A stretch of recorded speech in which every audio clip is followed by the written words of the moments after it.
How to log into your KeyBank. Hey everyone, welcome back to another tutorial video. In today's video, I'll show you how you can log into your KeyBank.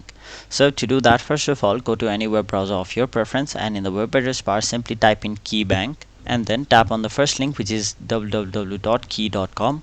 Now you will be taken to the official homepage of KeyBank, where in order to log into your account, you'll have to basically tap on the sign on option, which is on the right side of your screen in this little login box. So simply tap on the option sign on, and here in this page you'll have to basically enter your user ID, your password, and once you tap on the option sign on, you will be successfully logged in or signed in to your KeyBank's online banking account.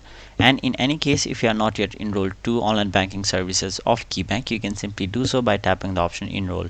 So that is basically how you log into your KeyBank's online banking account. So that was it for this video. Hope this video was helpful to you guys, and if it was, make sure you like this video and subscribe to our channel so that you don't miss out on further videos such as these.